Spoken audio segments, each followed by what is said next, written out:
Hello, everybody. Hi, guys. I am so sorry that I am an entire hour late.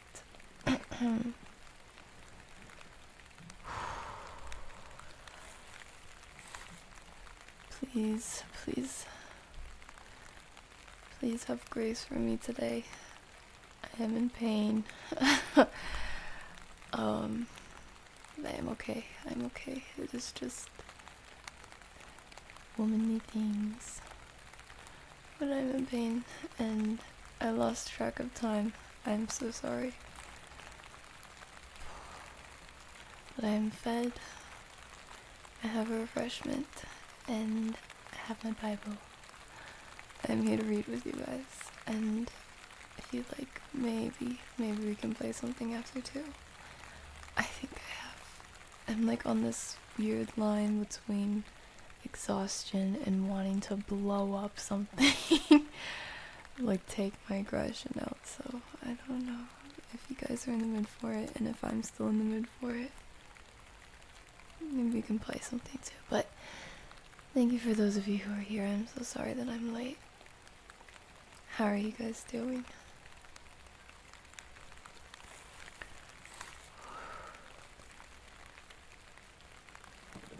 Hey yo, what kind of protein shake we got?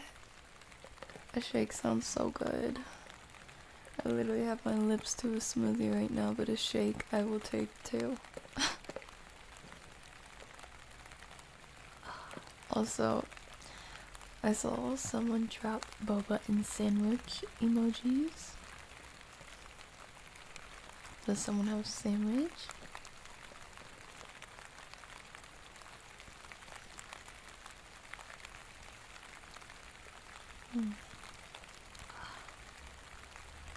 I'm having that stitch smoothie again, except I changed some of the ingredients. Yummy. So yummy. Dude.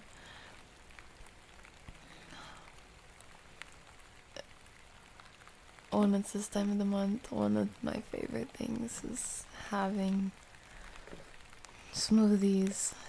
It feels so good, and it's so comforting to know that you don't have to do anything. Just put your mouth there and sip, and all the good stuff just welcomes itself into your body.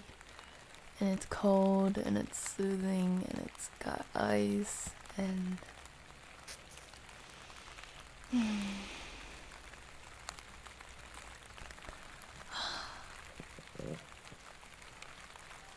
I wish I could say it was like having an ice pack from the inside out, though. Oh.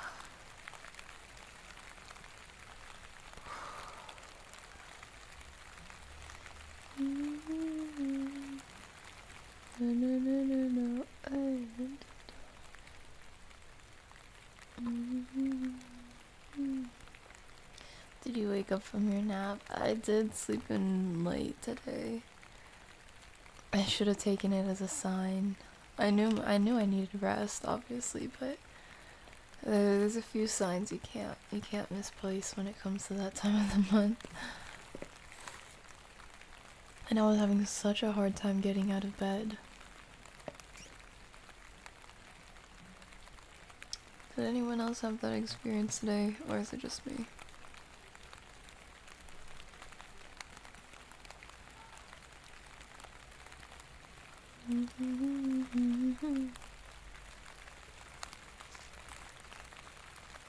Also, happy birthday to your niece, Reader. That's so cute. Also, voted choice. She has taste.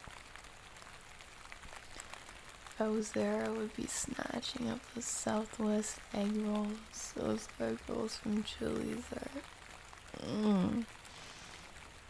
Yeah.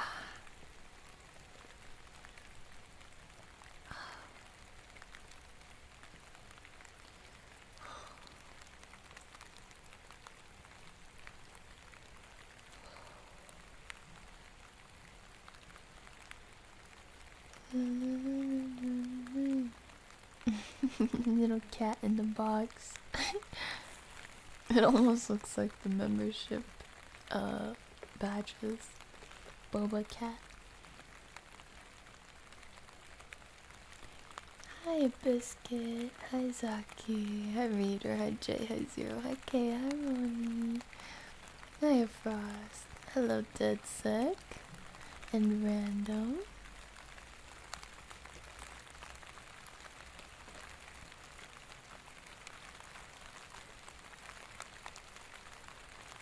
Four minutes in and we're not almost starting to screen. Don't worry, these cardboard boxes are comfy. Is that what you guys were gathering around the campfire in? Cardboard boxes. Oh, my handsome little homelesses. A lady is never late, everyone else is simply early. I appreciate the sentiment. I wish it was something as simple as I was getting ready. And this extravagance that you see here in the form of an evening gown and pearls is what you were waiting for. Thank you for the prayers. Thank you. It's F hot here. Oh, Zaki, I feel like every time we're here, if it's not late, it's like super hot. I think you might need to move countries, bro. Or like, maybe, and I don't mean sell yourself as in like a slave, obviously. I mean like in marketing, how you sell yourself. Get yourself a position at some millionaire's mansion, like as their assistant, or like a butler, or I don't know if you can cook, maybe house help, or you know, like something useful, maybe a tutor for their kids, so that you can constantly live in air conditioned.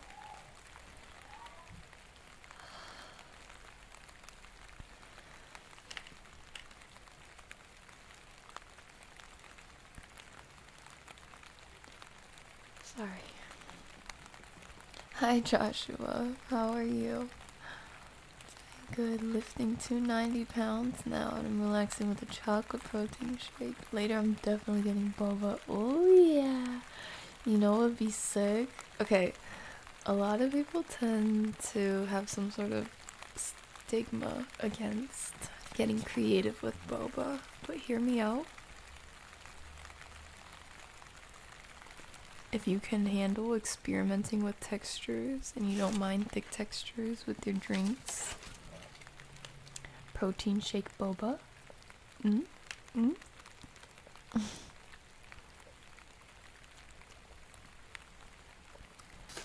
ignorant to women.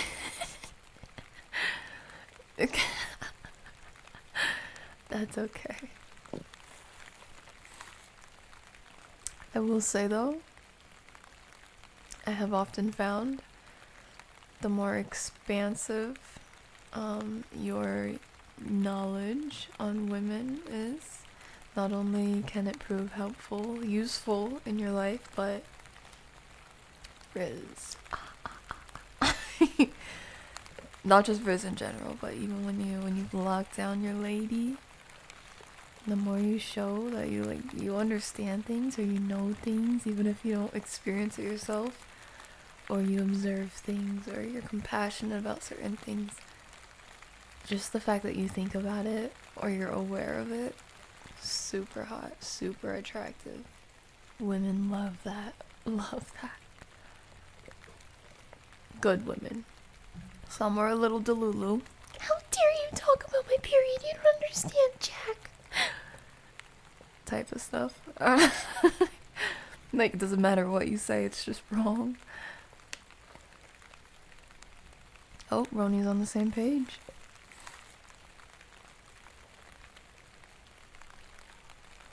Nuggets and fries. And vanilla brownie batter frosty. Oh, that sounds so good. I'm gonna be chewing on my straw. I'm gonna turn into a feral dog.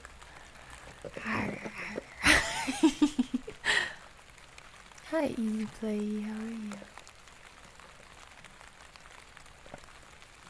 Also, what are some cheaps? Hmm?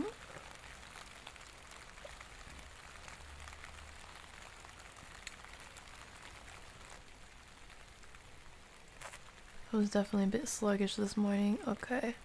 It's not just me. What the freak? What did I just get in my mouth? I don't know what the heck that was.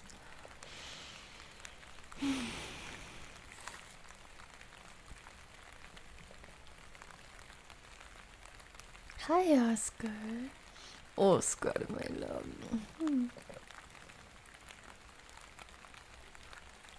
I forget what the word is. I am about to butcher it. Hold on. Is that what it is? Привет, Mikroshka. Oscar. I wasn't sure if it was Krishka. Krushka. Kroshka. I think it's Kroshka. I don't know. I should stop speaking languages I don't know.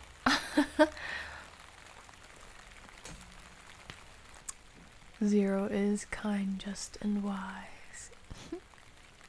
I was up early because of nightmares, but I don't think that counts. Aw, Biscuit, why are you having nightmares? That's awfully stinky. I hate that. And I hate that for you. It's 2 a.m. here. I'm up from 4 a.m. from yesterday. Can't sleep. Help me. Oh no, Zaki. What can I do to help? Should we get to reading? Would reading you to sleep help? With the rain?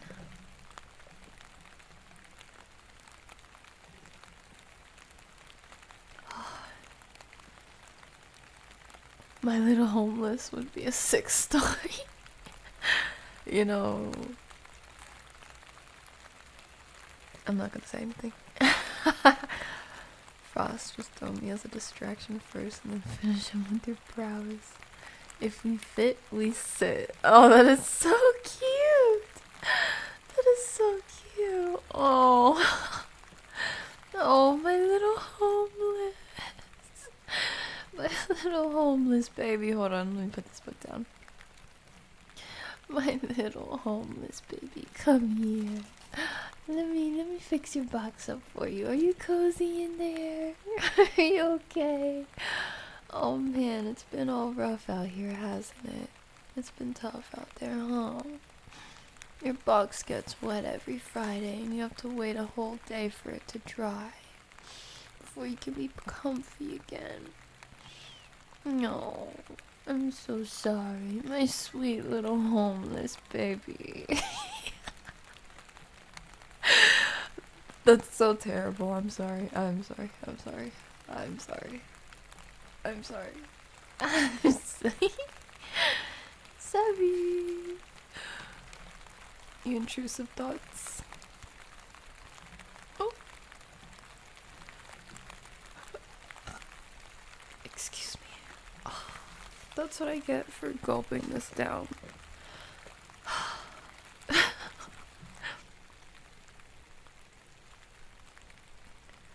Oh.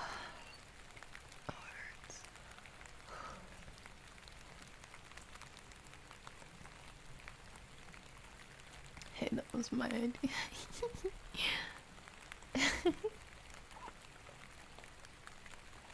Fine, I'll try it for you both. The thing is, like, there's so many different options. You could really make a super dessert kind of protein shake boba. You could make your normal vanilla and like a flavored boba. Or you can make like a strawberry protein shake. You can make chocolate peanut butter. I would love to see a taro like ube flavored protein shake and have boba with that. Otherwise, maybe matcha is already a distinct taste. If you like that, maybe that would pair well with a vanilla protein shake.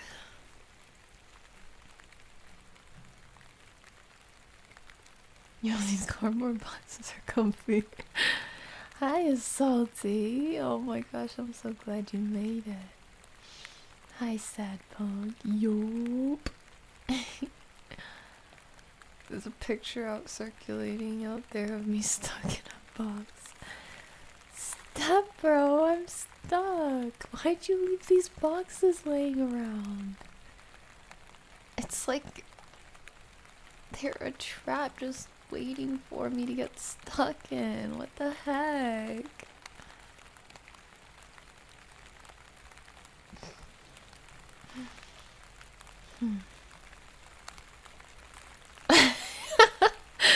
The emojis.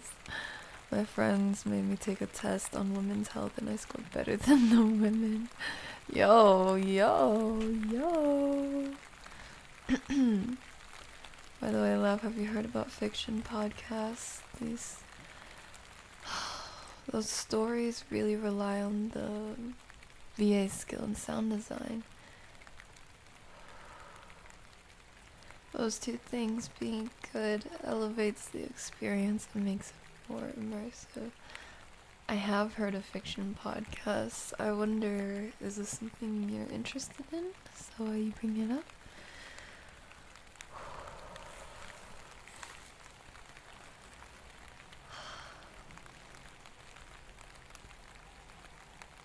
Not a bad pronunciation, by the way. Okay, yeah. Okay, I'm so happy. So happy that wasn't far off. Mikroshka. Moja kroshka. Hey there, been on a spiritual battle the past few weeks. Hello, Blastonite. FB77. Ryan. Private Ryan, how's it going? What kind of battles you fighting, man? From Pookie's the homeless baby. Call him my little homeless is wrong in many ways. Matcha protein shake sounds good. Yeah. No, the cringe. Whoa. Wait, actually, maybe I misinterpreted that. The boxes are bigger inside. Wait. The boxes are bigger in the inside, perfect for sitting and homemaking. Hey, yo, what do you mean by that? What do you mean by that? Oh. Hold on. I'm changing my blood type to caffeine.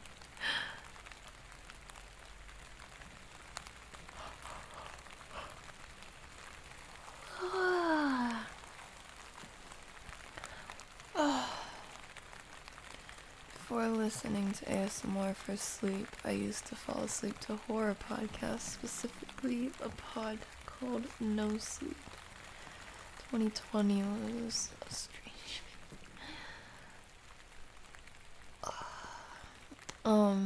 Was this No Sleep reading No Sleep Reddit? Or it's something completely different? Hi, Doris.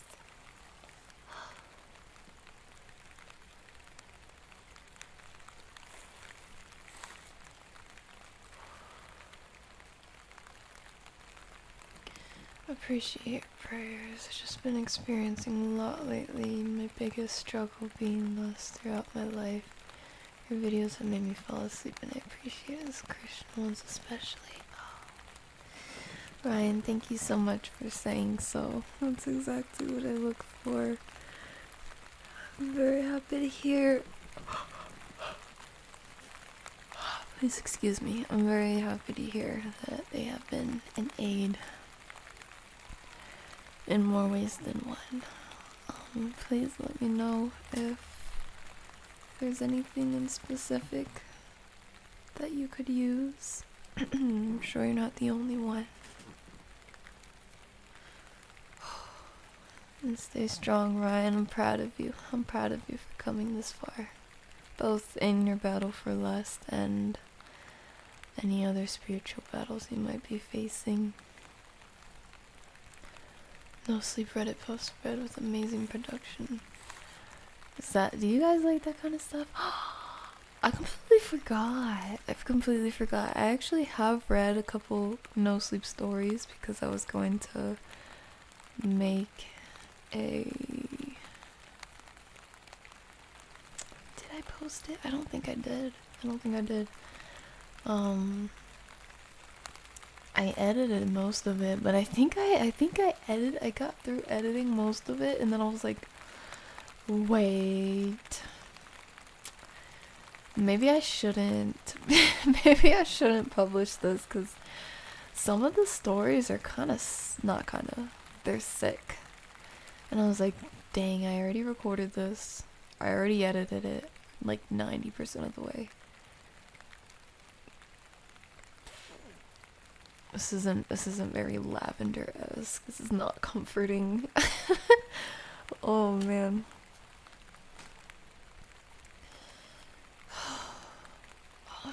I'm like lacking half of my filter. The amount of things that are this close to just being blurted out. My brain is not functioning like normal.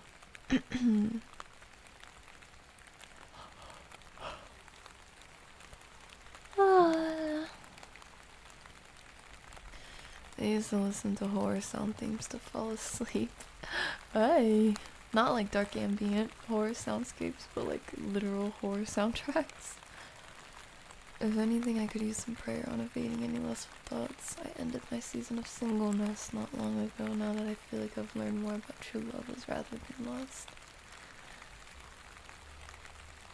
I ended my season of singleness not long ago. Oh, you're in a relationship now?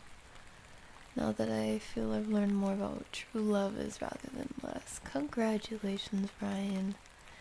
I'm very happy to hear that for you, and you got it. Prayers from me, and I'm sure some of the boys here as well. Okay. Alright. Let me go ahead and open the pages up.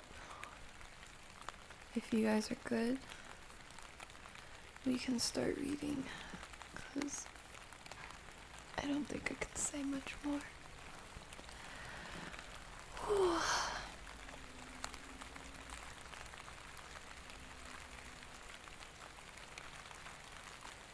No, actually, on the relationship part, you ended a season of singleness not long ago. So no on the relationship, but maybe you courting someone? Oh, in the process of it. Okay, wait. I'm curious to hear what that means then, since you phrased it, ending a season of singleness. Or you mean like the difference between then and now is while you might still be single, you don't have a singleness mindset, maybe? I don't know. Oh, you said it right there. I mean on the fact that I'm now open to the idea of a relationship. Got you. That's a big step, and I'm happy that you're opening your heart up. I hope you also protect your heart, of course, but I'm very happy for you.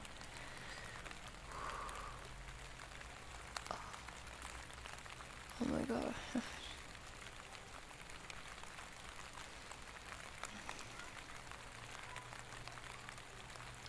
It's times like this, I wonder what, obviously pregnant women have it different. Because they have a literal, like, body growing inside of them.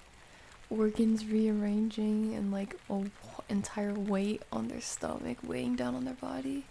So, like, when their husband helps by lifting their belly, I always imagine that must feel so good just because it's, like, helping take that weight off your shoulders that you're so used to carrying at that point. But as I squeeze my stomach, I'm wondering if this is like the same origin of that sort of relief. Oh, the day when my mystery can come and do this for me. It hurts. Okay, enough complaining. I'm better. I'm better. Personally, I don't think there's anything wrong with varying content, so long as you put the right warnings on it, but I do understand the difficulties attached to that. Yeah, for sure. I like no sleep stories, but a lot are definitely sick and twisted. But good stories always interest me regardless. If you guys want, we could maybe read some no sleep stories after the good word.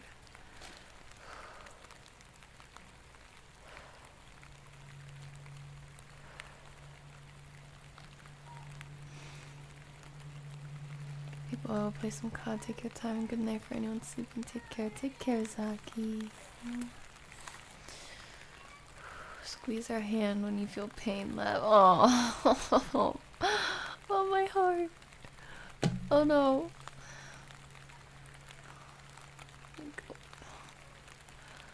First, I feel like I'm more emotional than usual without actually like crying about it, but my heart. That's so sweet. Thank you. In 2022, my loss costed me my best friend and many of her other friends, and I've had to recover and learn from all that. I'm very proud of my progress, but still a long way to go. No, what happened?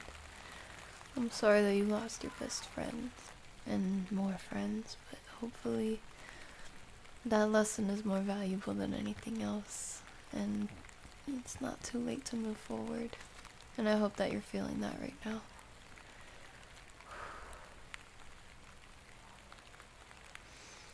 I've been spiritually attacked by lust more than ever before. It's because I'm finally winning battles. That'll happen.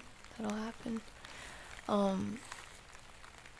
don't listen to a lot of these messages when they do come up just because it kind of oversaturates my feed. But I do see it a lot. You know, those videos that talk about, like, why you struggle with lust and why God's warriors or God's chosen are always faced with lust, or why the devil chooses lust to attack God's chosen and things like that.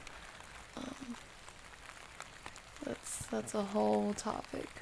Yeah, lust is definitely a hard battle to fight, and I think one that we should give ourselves grace, not in the sense that, oh yeah, give in and whatnot because we're only human. No, give ourselves grace in the sense that it's not like most other sin where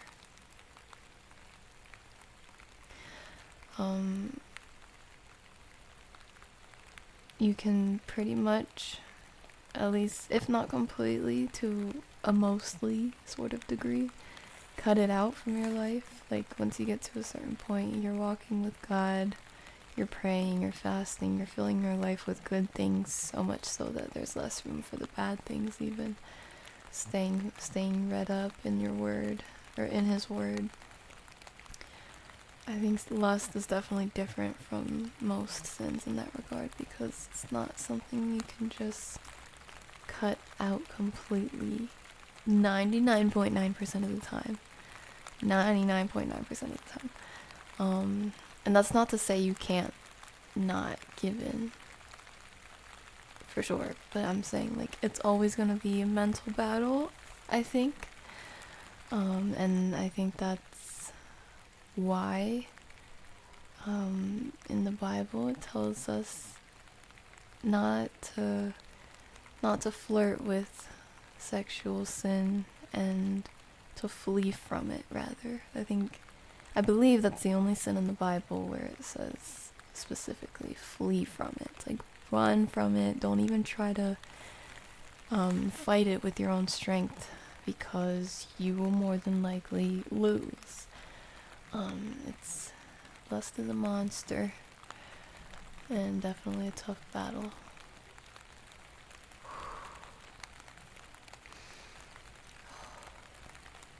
And I know that well myself. I'm no exception. Time to break out the band-aids and the massage lotion. Take a break when you need it. Thank you guys, thank you. Guys, I love you. I love you. I love you. You know I love you. I love you. I've just found out apparently men can have PPD as well when they have a kid as well. Postpartum depression. Right. I won't go into details, but I lusted for a lot of my friends for many years, and eventually they parted ways with me, although it sucked. I know it was my fault, and I've turned my life since. That's good, Ryan. I'm happy for you. I know there has to be a degree of shame around that, but hopefully you've forgiven yourself since you have moving forward and are doing differently.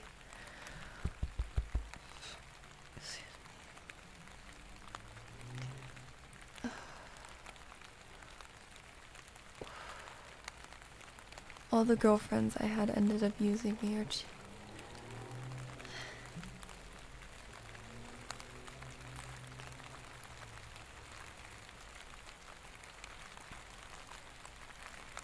Hold on. No more talking, I'm just gonna whisper. I think this is easier. All the girlfriends I had ended up using me or cheated on me, which is why I hardly trust anyone. I'm really sorry you were victim to infidelity. That's terrible. I feel like if loyalty isn't something that we're lacking severely these days, it's definitely the value of it, I think, is not lost. The value is always there, but it's like our culture, maybe as a result of being such a sexualized culture, loyalty doesn't look the same for everyone, unfortunately. And even though loyalty is black and white, I think in our culture, or modern day, I should say, it's definitely like warped how people approach loyalty. I've seen one thing that I hate to see in particular, even if a woman doesn't feel like she's cheating, because she's still, I often see this is like with girlfriend-boyfriend relationships, not married couples. Not saying it doesn't happen to married couples, but this is when I see it the most. Boyfriend-girlfriend relationships, it's like she's still with her boyfriend, she lives with him, she hangs out with him all the time, but her texting guys on Instagram is not cheating, or her entertaining guys who hit her up is not cheating, because she's not actually quote-unquote engaging further. You know, she's still with her boyfriend, she's still his, but in my opinion that's still cheating. And again, the difference in perspective of loyalty, I guess. I think a lot of people, maybe for their own selfish desires, might, and sometimes it's not even like, oh, I'm gonna be evil and do this and deceive him. It's like they end up deceiving themselves and see nothing wrong with it, you know? Have any of you seen this yourself?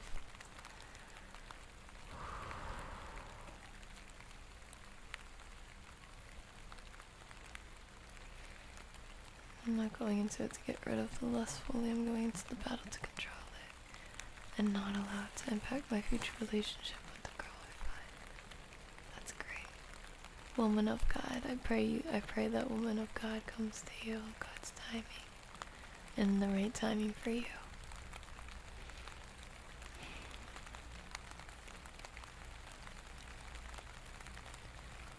Welcome back, Biscuit. Especially as a man, it's a big issue. I'm not saying it can impact women, or can't impact women, but it's mainly a men's issue.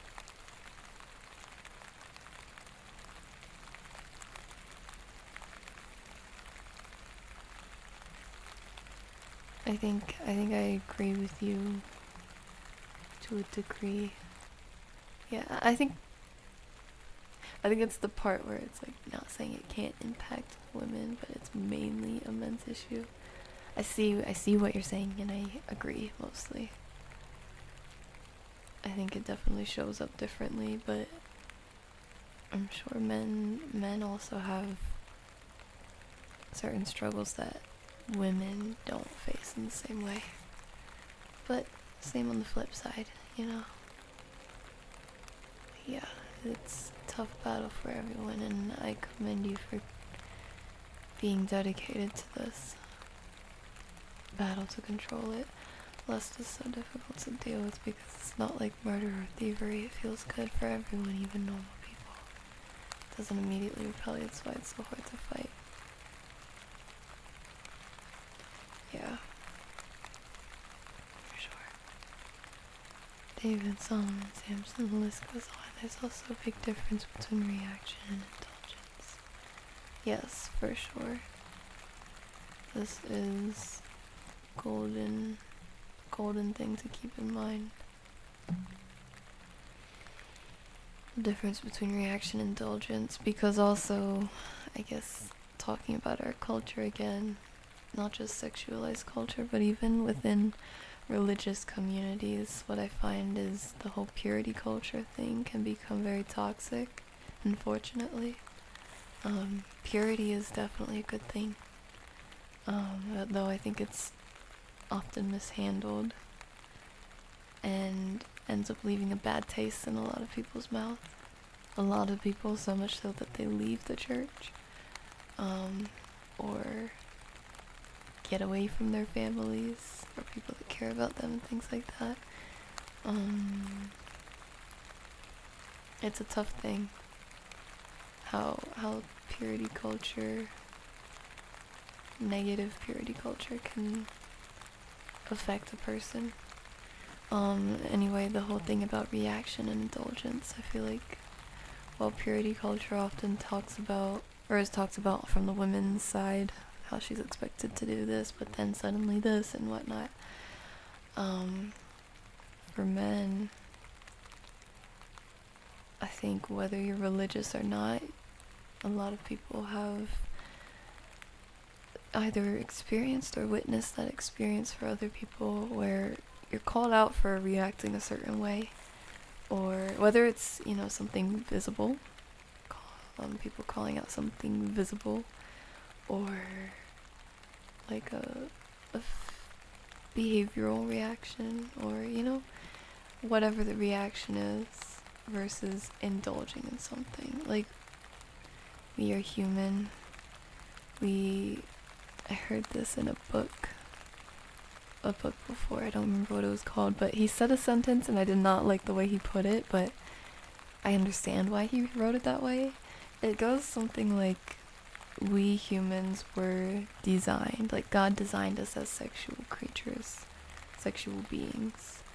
And I didn't like the way that was put, because it seemed like, we were being chalked down to this one thing, but it was in context of what he was saying anyway. Humans, part of our design is to enjoy sexual pleasure, and intimacy with our married partner. That's not a flaw, it's not a bad thing. The way our bodies react to each other biologically and all that good stuff, that's there for a reason, and it's not a bad thing. But I think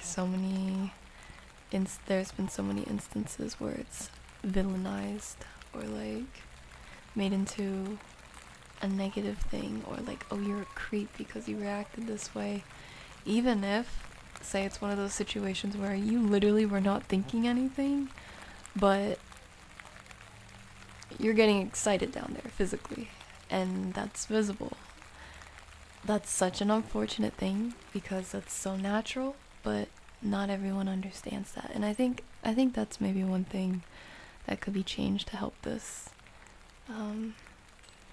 It's like there's spiritual sides to it, and then there's cultural sides to it, and then there's just ignorance. I think if we can fill in the gaps of ignorance and help educate people, or even like for the men that happens to, if you're aware that this is natural, if you can build up that confidence and just not give a crap if someone's saying that.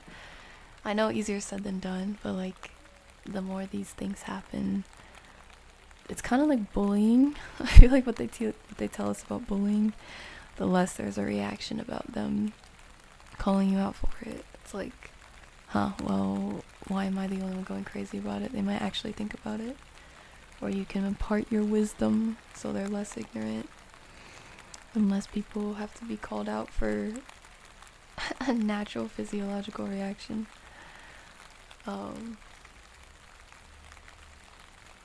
So unfortunate, even thinking on that topic, how many people have been made out to be a PEDO just because of a coincidence. It's sad. Oh my gosh.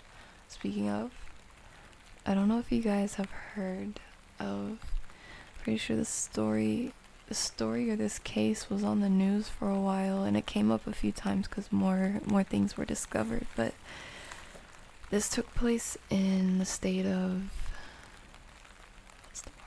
Utah, the state of Utah, and it was like an influencer mom who would she put her family on YouTube and whatnot. They had a large following. She got mixed up with this lady who claimed to be some really good counselor. She was like an online counselor too. And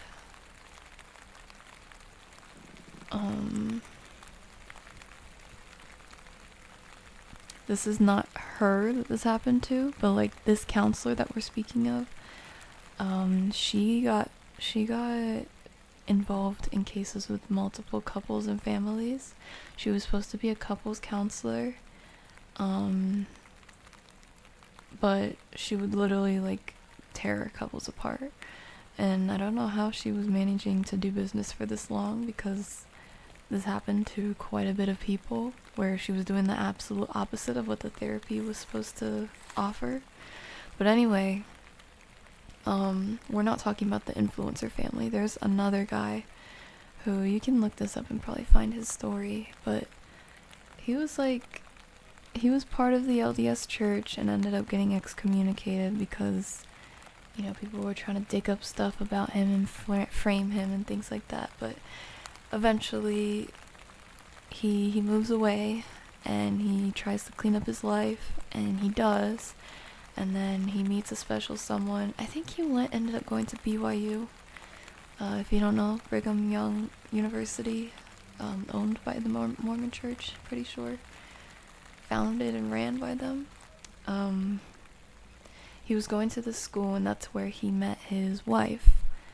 And not long after they met, they started dating.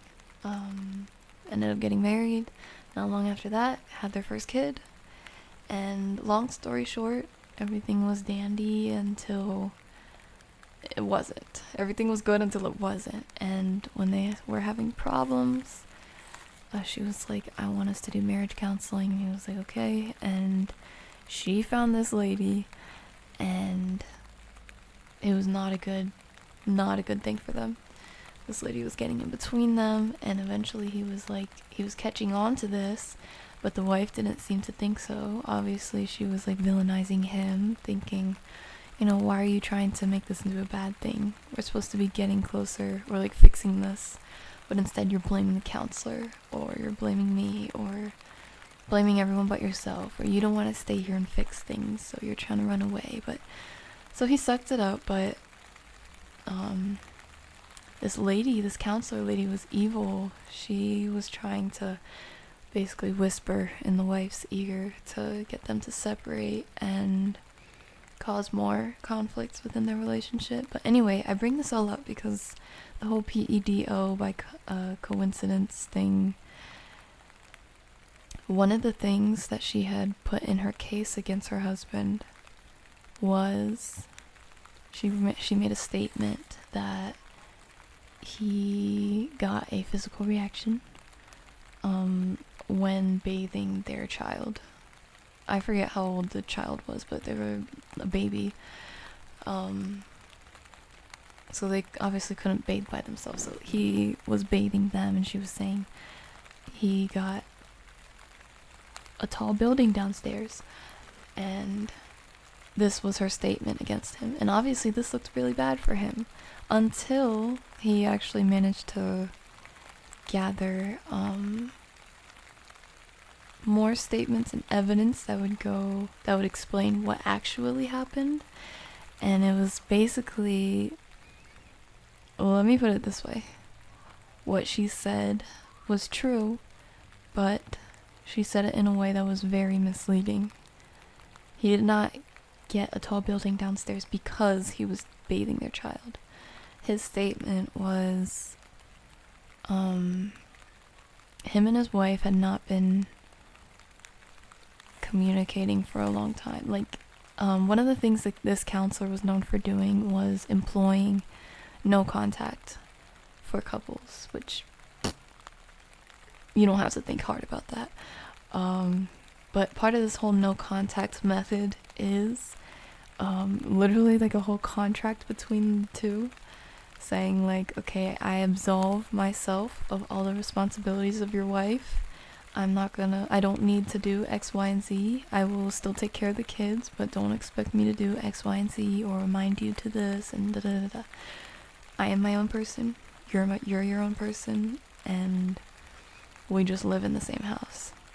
We need to figure this out, and this is what needs to happen in pursuance of that. And so this whole no contact thing being employed, and so I'm trying to remember this in order so it makes sense. So they've been going no contact for a while, and then suddenly, she's like, they're having communication more, a little bit more progressively, and he's like, okay, this is looking good. I think things are actually working out a little, and they're being maybe not amiable as in like super friendly and whatnot, but when things are on the uptake and you're already married, you have a kid, so this next part makes a lot more sense too. He's thinking, things are on the uptake, I think we have a chance and things are looking good, we can keep at it. And one day she asks him to bathe their children, but when she brings a child, I think it was, she was wearing like, what word did you guys teach me? Negligee, that type of wear. She was wearing like, I don't know, lingerie or something. And obviously, when you're going no contact, how I just described to you what no contact means, you're your own people, you're basically ignoring each other, taking care of yourselves, and she's still helping take care of the kids. Why would you be wearing that in the house, right? Like, just normally, why? Not saying you can't, but there's kids around, the context is a little different, you gotta keep this in mind. So he's like, she was wearing this, and I thought, again, the previous thoughts that things are on the uptake, she's talking to me more, things look like they're going well. Now she's wearing this, we might have some fun time later, maybe, right? That's her husband. This is not a weird thought to have, but she handed off their kid to him and was like, I need you to bathe our, I forget, I think it was their daughter. I think they had a daughter, yeah, not a son, a daughter. And so, I don't remember if it was when she handed the daughter off to him that she was wearing that, or if when she came to pick the daughter back up and say like, okay, done, that she was wearing it. But that was when she was making her statement, like making him into a weird person, like, why do you have a tall building downstairs? You're bathing our daughter, what the heck? And yeah, this is a very unfortunate case that I thought of on the topic of reactions being misunderstood, because, well, in this case it was manipulated, it wasn't misunderstood, but for everyone else who doesn't know the situation, that would definitely be misunderstood, right? But obviously, I was not there. I do not know this guy. I do not know the entire truth of his story, but when you look at how things line up and just making your best educated guesses and looking at body language and whatnot, comparing people involved in the case, I believe most of what he's saying, if not all of it. And it's just a very unfortunate story. Like, it seemed like the whole church was against him, even his wife. I'm pretty sure the one we're talking about, who like set him up with the set him up working with the counselor, made him look like a bad guy. Her parents and like her family were high members of the LDS church, and get this counselor, couples therapy counselor lady, evil lady, is on their payroll too, which, super coincidence, I know, she couldn't have anything to do with that. But just really unfortunate story. I actually don't know what happened to him now. I don't know if any of you have heard this story.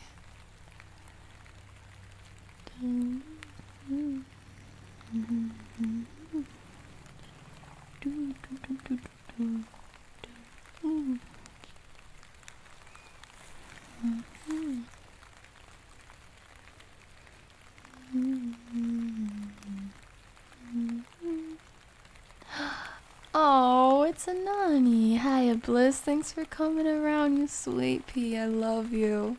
Oh, man. Oh, this is so sweet. What the heck, Bliss? Mwah. Mwah. Big kisses for you. Thank you so much. I love you, Bliss. I love you. Also, how are you? Please tell me how you are. I was yapping for a while. Let me catch up on chat. Chat.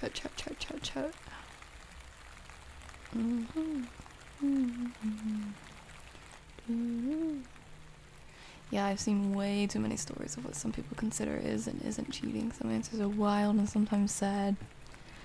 Yeah, honestly, sometimes stories would make me think, wow, this is a scary world we live in.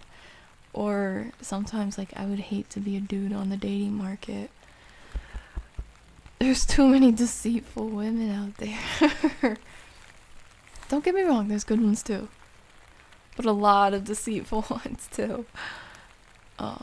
Same with guys, but I think if we're just talking strictly on the topic of a guy looking to find a loyal woman, I'll add a step further, Lav. Most of the women who hit on me turn out not to be single. Yeesh.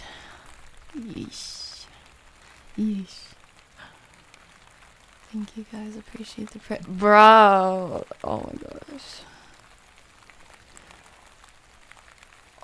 You're like splitting my brain. I haven't thought about that in a while. That's like a special kind of, and I hate using this word, but I'm going to use it, okay? Forgive the brain rotting, okay? But that's like a special kind of ick.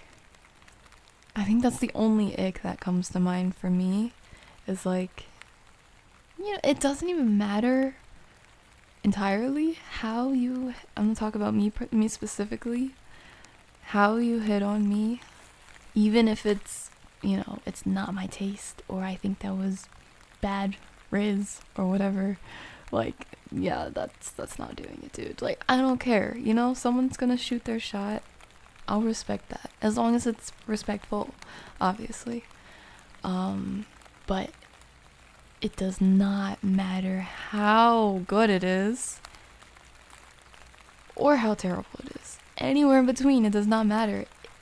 If you have a partner already, what the actual freak. Thankfully, this has not happened to me so many times that I'm like traumatized by it, but enough for me to think hard about it. Like, that's so terrible. That is so terrible. Because the other thing is, it's not just about how you'd feel, having a disloyal person hit on you as a person, it's like going a step further and thinking, if you were their partner, how would you, in your shoes right now, how would you want you to react? I feel a sense of that responsibility in that moment, and I'm like, okay, I don't want to be rude. I don't want to look like a bad person. I don't want to look ugly-hearted, you know? But I also know I don't have to be those things in order to put my foot down and call someone out on something. But the thing is, you can only go so far, especially if someone does not give a crap. And that's even more of an ick. It's like, bro, how evil are you? I'm glad none of you are that person.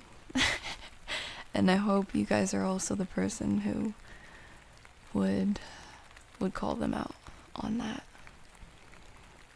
Even if they're a woman, does not matter, no discrimination. We need to hold each other accountable. Oh, my tummy. See you, Ronnie. God bless. My guy friends keep telling me relationship horror stories. My male and female friends keep meeting horrible people who keep hurting them, and I'm scared. Oh. Give yourself grace, please. Yeah. This has been...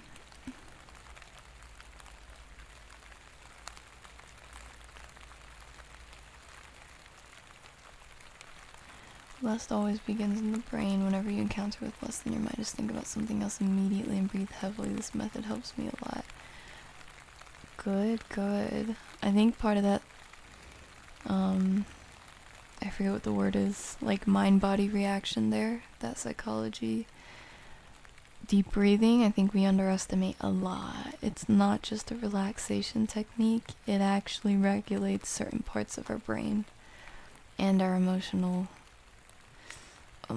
cortexes that can lead us to making impulsive decisions like giving in, or like lack of regulation in our thoughts, even when we know something's not good to dwell on.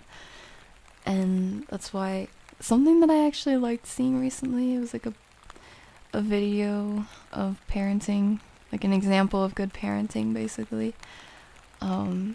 She was like, why don't you go over here, and I want you to take deep breaths for me until I come back. And she came back like 3 minutes later. And at first I didn't expect the child to listen, but I guess this is not the first time this has happened. And I was like, this is so great. I love seeing this, because I think oftentimes we assume a child is a child and we can't expect anything of them, anything at all, because they're just gonna be impulsive, they're not smart enough, they're not developed enough, not mature enough, and yada yada yada, which, yes, they are limited in some means, but they're still learning. And if you teach them good things to learn, like how to regulate their thoughts and emotions, and even something as simple as deep breathing techniques in a time when it is very stressful, or they're very emotional, or very confused or worked up, even if they don't understand why they should do it, they know enough to listen to you. You both can still reap the benefits of that. And I thought that was a really lovely example. And I think a lot of people might look at that and think, oh, that's soft parenting. That's, oh, why are you doing that? You're such a granola mom, a granola dad. But that's great. I think we need more of that. Given it might not work for everyone, but for those who can employ that, definitely beneficial.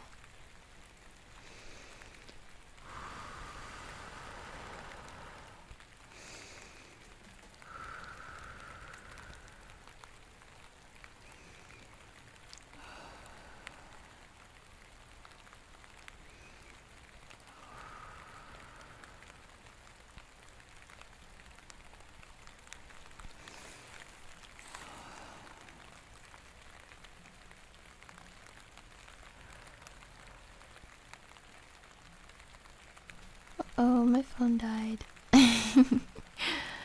Womp womp. Ah, it's a Pocket. Hi. What's up, Pocket?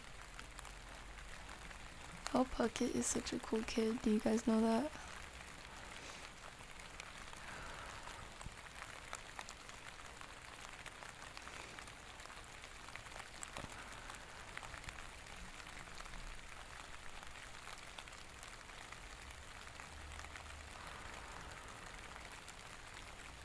See you, Dead Second. Thank you for the good blessing.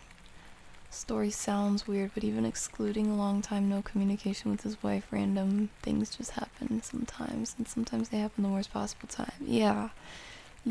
Though I think, at least in a case of court, or law in general, while that is a good thing to keep in mind in general, when you bring a child into the mix, it tends to skew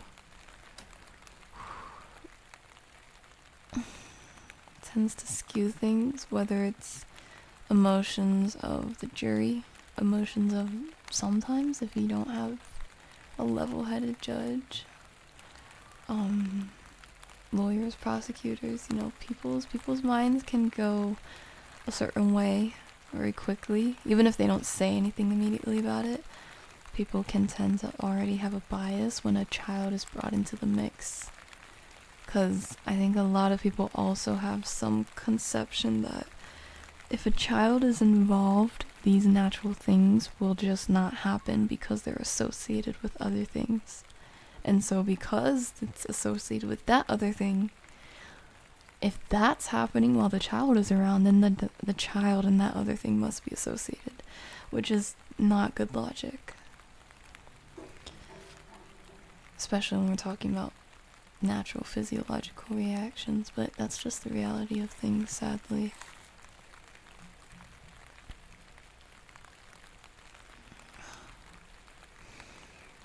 Pretty sure this case was covered by Explored with this channel. Sounds familiar. Yeah, probably. A lot of people talked about it. Coincidence? I think not. Yeah.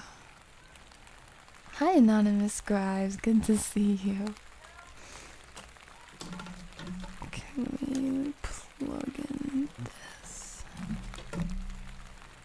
Oh man, I'm hungry. Oh fudge, I forgot to take the salmon out.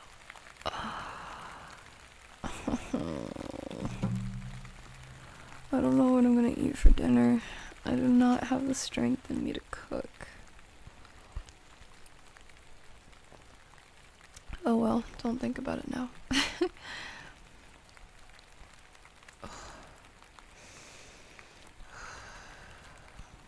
Why I'll never use a dating app. I think that's good. Very good. Interesting yap fest while I was driving. Hey, Mark, hi.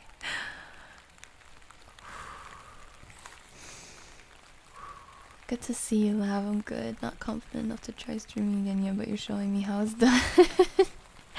Oh man, Bliss. Not that you need me. Very clear. Not that you need me. However, the door is open if you ever want to collaborate on a stream. I would love to collaborate with you. I love you, Bliss. And I know what it's like to be hesitant about starting off streaming. But listen, you have awesome content. You're already an awesome content creator. Streaming would just be an extension of that. It's the same character, just maybe a little bit more, what's the word? A little bit more personable, since that element of it being live and any mistakes made, people are gonna catch that. Well, not catch it as in everyone will know what it was you did. Not all the time. Sometimes it's just you, but that's real life. When you're interacting with people in real life, we present ourselves and we make mistakes.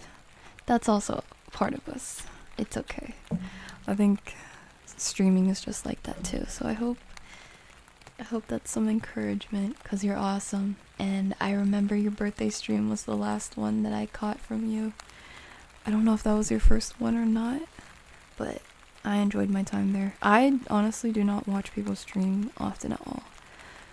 I'll catch a 𝗖𝗢𝗡𝗧 stream here and there. I won't always stay, but I'll catch a Lacey audio stream here and there. But these are mostly to support. Though I love Lacey's singing, and Xena is hilarious. I love her to death. But oftentimes when I'm tuning into a stream, it's just to support people. But I remember spending a good amount of time on your stream. Like, I'm pretty sure I had it going on in the background too when I had to do some work. I enjoyed listening to you ramble about certain things. I don't quite remember what, because it was quite a number of topics, but that was a fun birthday stream, and I'm really glad that you did it and that other people were there to celebrate it too. I know you've got it in you, Bliss. I love you, and I'm here to support you too. Random said, let's not talk about the amount of people that tell people to have backups for the partner. Ooh, yeah. Biscuit's right on timing with that. That's an ick too. Oh man.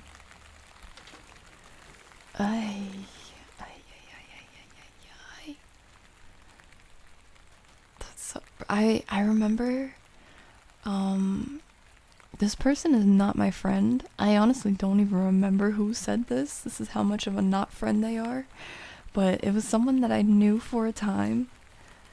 They became aware of, I guess, the ratio of my friends and how many of them were men. And I'm gonna be honest, like, okay, I feel like I don't see this as a weird thing, because I think both me and at least most of my friends have the same intentional heart about it. I don't see it as a weird thing. However, a lot of people have seen it as a weird thing because they just don't know. And I'm not saying they don't know what it's like to have guy friends. I'm not saying anything pick me like that. I mean, they don't know our relationship and what our day-to-day looks like. But this person, they were like, they'd never met any of my friends. It was after a certain point in time they realized through the stories I would tell, and also some of the friends that had come around here and there, most of my friends were men. And it was never weird until they made it weird.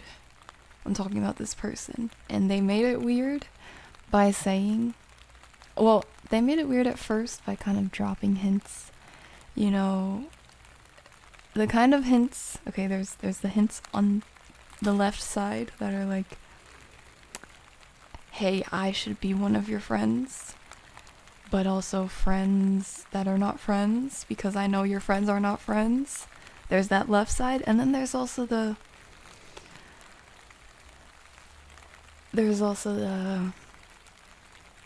even if that's not the case, like I'm assuming it is, you should make that the case. Like, hey, and the thing that they had said was something along the lines of what you just mentioned. Like, well, at least you know when you do get a boyfriend or partner or whatever, you'll never be lonely. And they did not mean that, because getting a boyfriend, you know, you would spend more time with them. Meaning, you know, you gotta accept when you're getting into a relationship with someone, you're still two different people. You have time to yourself and they have time to themselves. Fill in the blank. That, I don't even know. Can I compare that ick to the first one we talked about? Someone hitting on you when they have a partner versus someone telling you to have backup partners. Oh my gosh, my throat is going dry just thinking about it. Ugh.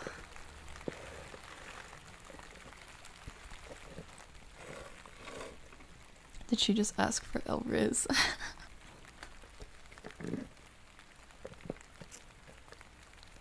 I don't got Riz. Kaya, don't cap. Do not cap. Okay? Do not cap. Even if you didn't have, like, pickup line Riz, which I'm sure you could be creative and get that. Even if you didn't, Riz is more than just that. Riz, okay, I'm gonna speak in brain rot for a second. Riz is bars. Riz is. That's it. That's the line. That's the one-liner. Riz is. No, really. Riz is a lot about who you are. How you are naturally attractive. And sure, there's certain things that you may work on, like certain traits that you make an effort to build up or be accountable for. That is Riz too. But even that, you took the initiative to make those happen. To make that a part of you. So Riz is more than just what comes out of your mouth. You can have that sweet, quiet Riz. You can have that mute Riz. You can you can have that lone wolf, mysterious Riz. You can have that I'm not gonna continue because I don't want to keep saying Riz 5,000 times, but you get my point. And you definitely have sweet Riz, Kaya. I haven't been in a relationship since early high school, and let's be real, none of those work out. Well, let's be real. While it may not work out for a lot of people, it's not the fact that it's a high school relationship. It always depends on the person. I used to devoutly believe high school relationships do not last, and that high school sweethearts was just like a dream. Or even people who claim that it's like they have to have problems. They have to have mega problems in their marriage or their relationship or whatever. Now I know much better. And thank God I actually know some people who that is their case. They are high school sweethearts. Oh my gosh.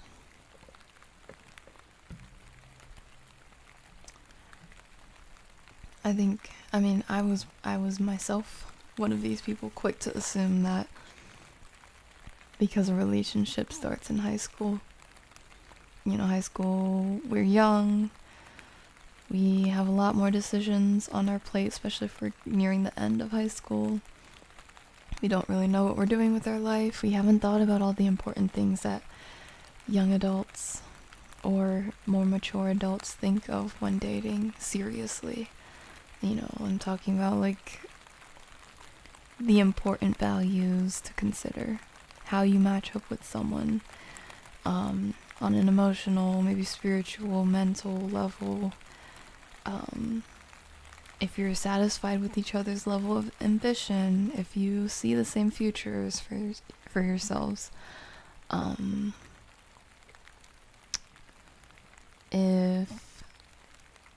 if the level of compromise you each are willing to meet is complementary, if how you guys feel about finances together, your habits and things like that. Like there's a long list of things that adults, mature people approach dating with, especially if they're dating for marriage, which is what I'm talking about. You're not thinking about that in high school, but not everyone is just completely devoid of those thoughts. I'll put it that way. And I think if you are an earnest person, you may not be perfect. You're still young. You have a lot to work through. And as you become an adult, you'll have a lot to work through too. As long as your heart stays in a certain place, you'll be able to navigate and make the positive compromises where appropriate. And if the person you find as your partner does the same thing, you can have a successful high school sweetheart story. I think that's how it works. Half my class was in a relationship by the time we graduated. They all either still together or married now. It makes me smile. Aw, that's so sweet. That's real sweet. That's commitment. That, and I think, I mean, this doesn't negate what I said earlier, but if you have that best friend factor, even better. I was the one who helped calm my nephew down when he used to cry. I told him deep breaths. Sooner or later he would be silent. Aww, that's so sweet. Just chilling around on the game. Got you on for some background, and just because lavendher is fun to listen to. Oh, Puckett. Just also tell us what you're playing. Are you playing Doom? Just hoping I can ultimately control both these major issues. I know you can. I know you can. I believe in you. And trusting in God is definitely going to be crucial to that journey. In Christ who gives us strength, nothing is impossible.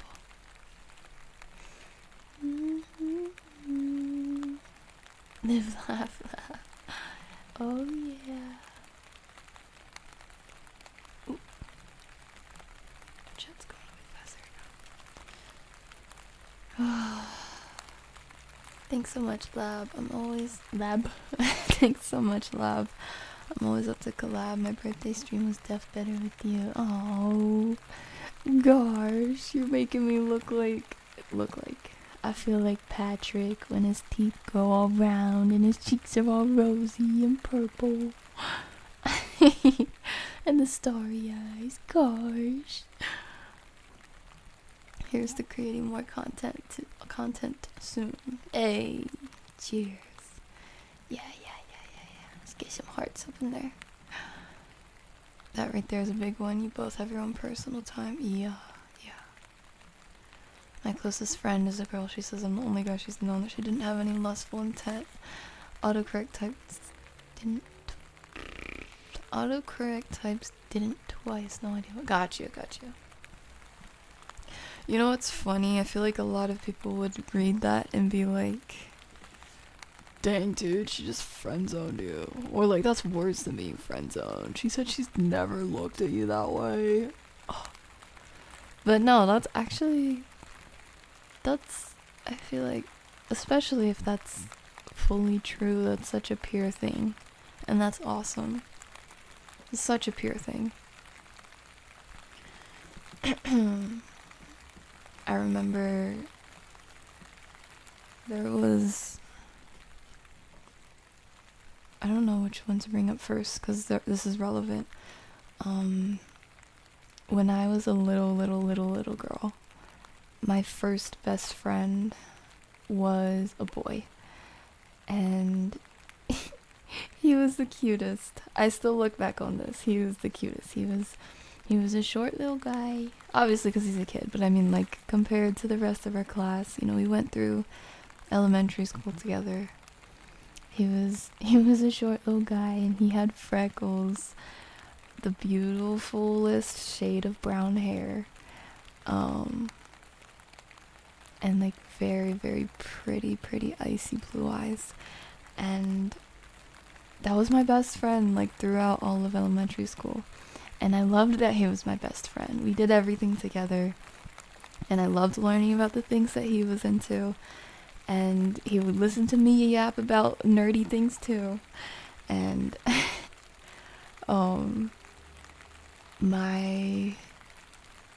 was gonna say my parents. My dad did not like that. I think I might have been in like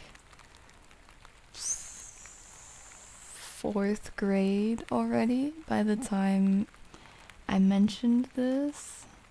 I was talking to my parents, and he was like, "What do you mean best friend?" And my mom was like, "Uh-oh." And he was like, "What do you mean best friend?"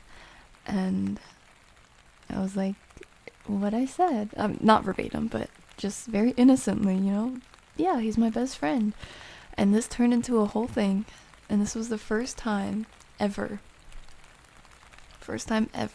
that I ever even thought about my best friend in a different way. And you know, little kids at school aren't any exception. There's been, for example, my little girly friends when I was little would be like, have you ever thought about, you know, or like, do you think he's cute? And I'm pretty sure to that question specifically I would have answered like oh gosh. Not that I would not have coughed on them or pretended to be disgusted. No. I probably would have said, he's cute, he's handsome, but he's my friend. You know? Like, just completely innocent, honest answer. But even then, I never thought of him that way.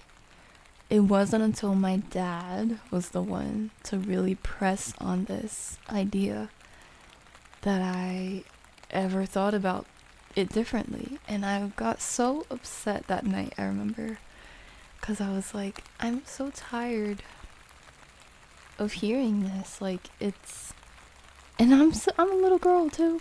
I'm a little girl. Life is not that serious, but I was so upset because guys and girls can be friends. I was so upset about this, and I was like, my dad doesn't believe me. I think I was more upset about that than the guys and girls thing. But anyhow, ironically,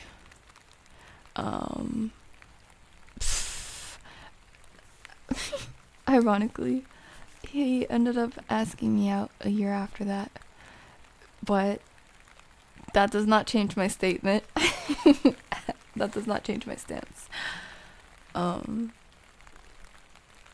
But anyway, ever since then, I have never had a completely pure relationship with someone, in the sense that I've never thought of them in that way. Like, I think it's perfectly realistic to admit that while you may not see someone that way, you've thought about it before. Because whether that's human nature or an effect of our culture, I think that's natural. Again, doesn't mean you're indulging in it or you're entertaining it or fantasizing about it. It's just something that might come and go in your mind, especially if prompted. You can't run away from that, especially if most people who look at that are going to say something about it. But ever since that point, when I was a little girl, I've never had a relationship where I never thought about that once, or even a few times, like just completely pure, never considered it, except for one relationship. And I actually wasn't that old at the time either. I wasn't a little girl anymore, but I wasn't as mature an adult as I am now. I think this was back when I was, I want to say 17, 18, 17, 18, something like that, somewhere around there. Time has flown. I met a guy who was fresh out of juvie. He was fresh out of juvie, and I didn't know this at first. I found this out a little later on when I sparked a conversation with him. But we first met in an online setting, and he was he was reading the Bible for strangers, like completely unprompted. In fact, I'm pretty sure they didn't want to hear it, but he was reading the Bible, and it was with such, I could recognize such an innocence and purity in his desire to read the word and to share it, no less, even if he didn't know it much himself. I recognized that heart in his action, and I was like, I'm not gonna lie, this is funny, because the other people who were in there, they were vocal here and there. They were pretty quiet about it, like letting him do his thing, but they were still vocal here and there, like, what the heck is this guy doing? Like, come on. But eventually after that we connected, and I learned more about his story, and he told me that he was not long out of juvie. He was on probation, and while he was in there, this man changed his life. He gave him a little Bible, and he stuck to that thing like glue, tar, if you will. And it's really been changing him from the inside out, and he knows he isn't perfect, but man, all the things he's been missing out on, and that he feels hope and all these good things. And I was just like, this is awesome. I feel encouraged by listening to this. And I don't remember exactly how this came up. I don't remember if I offered it or he asked it. I think he asked it, which made me more inclined to make the jump. But basically, he asked me to disciple him, and at the time, I was thinking, I'm not prepared for that. I've never done that before. That's something I hear adults do, older people do, people who have experienced more life, or like have read the Bible way more than me, or or have discipled someone before. If only you can only disciple someone if you've discipled someone before, which, don't ask me about that logic, I know. But I was like, what? But I thought,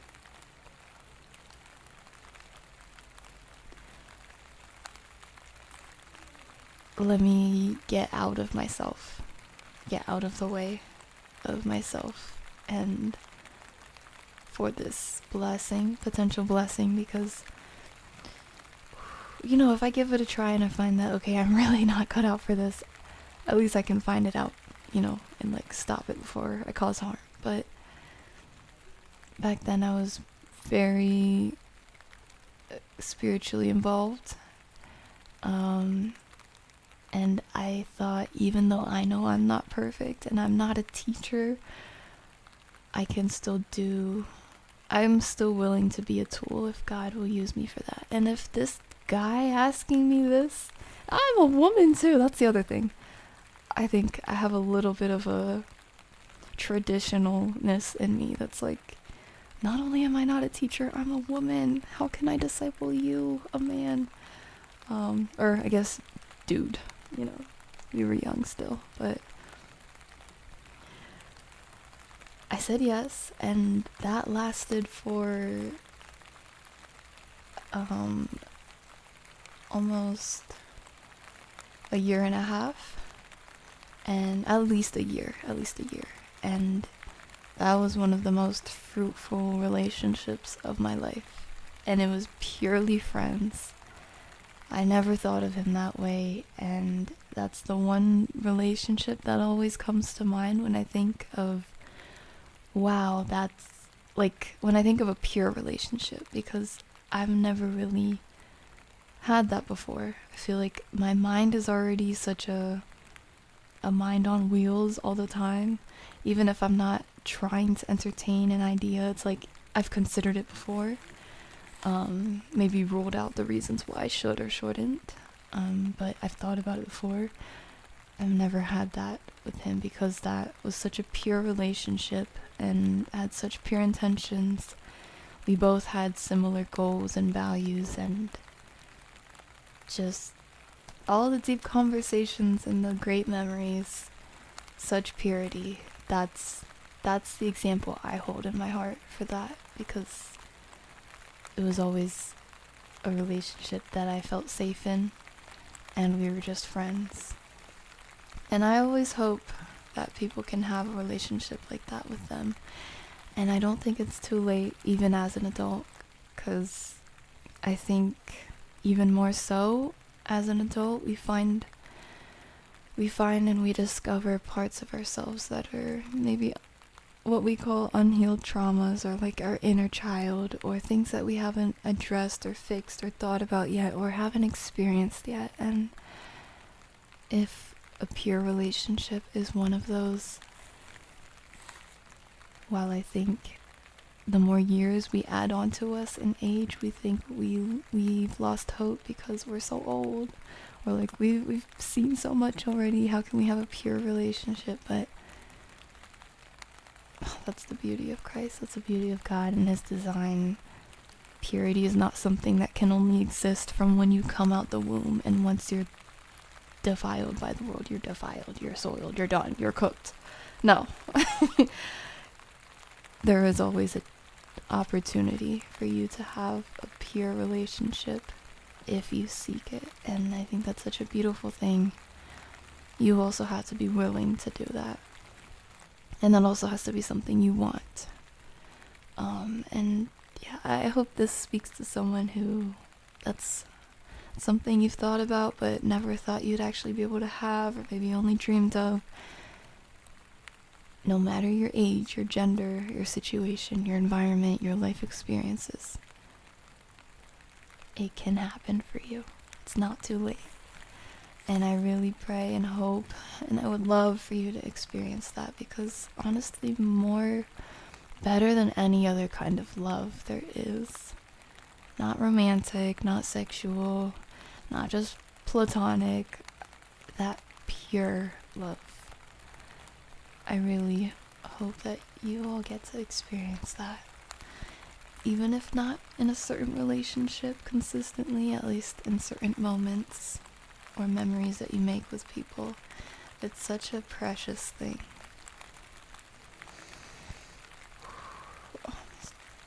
Yappinder, look at me go. If only 1% of the population finds you attractive, that's still 70 million. Hey!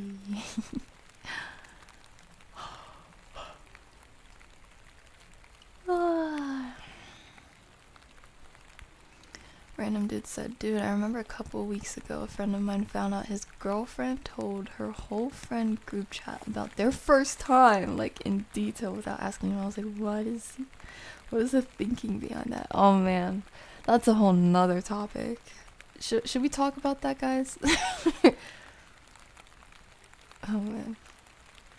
Riz is like art. Two different people are going to love and despise the exact same behavior, but you can still self-improve in the directions of your choice. Yes. Riz is like a tech tree. You choose what you want to spec into. I like that analogy. Okay, I'm hungry too. I'm gonna go home. Okay. I hope you come back before this is finished, but take care, Oscar. Yeah, maybe I should finally start. We should finally start reading. Maybe we can get a couple chapters in. A couple more chapters. And I think we read, 5 chapters last time? My problem is that the ones I pick are never emotionally mature enough to actually communicate in a relationship and just expect me to read their minds. Yup, that's an unfortunate reality for a lot of people. I think some people don't even do it as a selfish thing. They just don't know yet that that's what's needed. And maybe some people, they have an idea that that's needed, but they don't know what that looks like and why it's needed, because they never experienced, I guess, what happens when you don't have that. And even when you've had relationships where that type of communication is not there, that doesn't always mean that you understand the consequences of that not being there. You feel me? So unfortunately, that's very frequent. That's why we appreciate even more when we come across people that are not only great communicators, because you can be a great TED Talk speaker, you can be a great public speaker, you can be a great teacher, but you can be that and not be great in communicating in a relationship, where there will be times you're more vulnerable. There will be times you have to make the decision to show your true self and not hide any of it, or to share your true thoughts and feelings and not be apologetic about it. And also learning to communicate in these ways, because there's also differences in communication. It's not just one way to communicate. Oh, you're a great communicator. Being a great communicator can look different in different settings with different purposes, so it can be tricky. So I think we also ought to give each other grace on that end, but also not settle for less on that specifically. Because communication is necessary for a relationship to work. Necessary.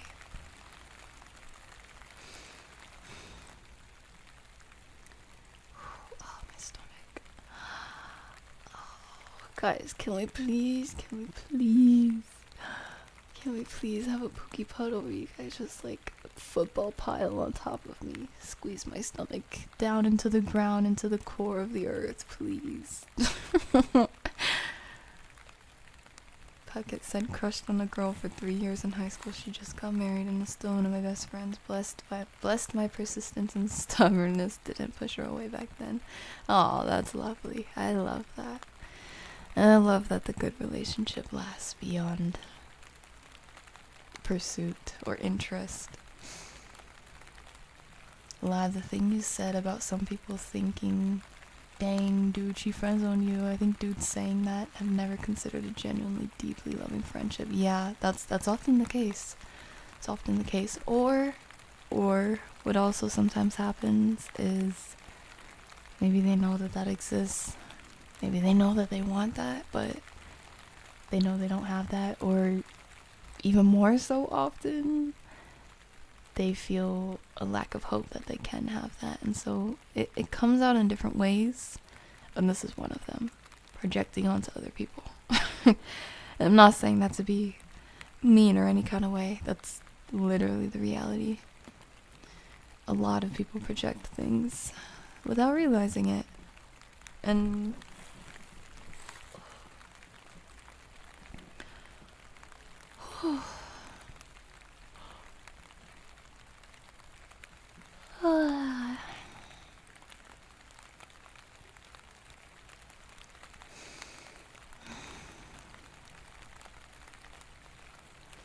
oop, Lavin the Bad Boys. Wait, what? Lavin the Bad Boys? Huh?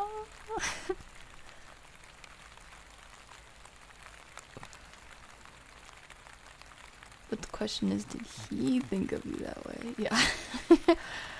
I realized I didn't really think that through, although I did ask. It's not like I was just completely oblivious. The thing is, I think even when I was arguing with my dad when I was little, I knew that there was that small chance that, okay, I don't know everything. Maybe he doesn't think of me the same way I think of him, but I don't mind that. That's okay, because the way our relationship is, we're friends.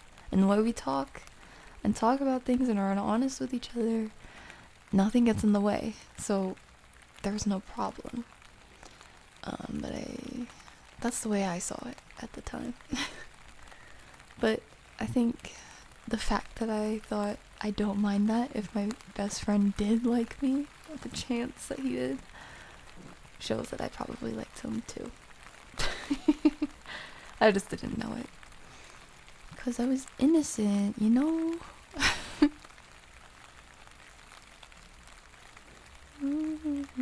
He probably thought of you that way, Lev. Yeah, I think so.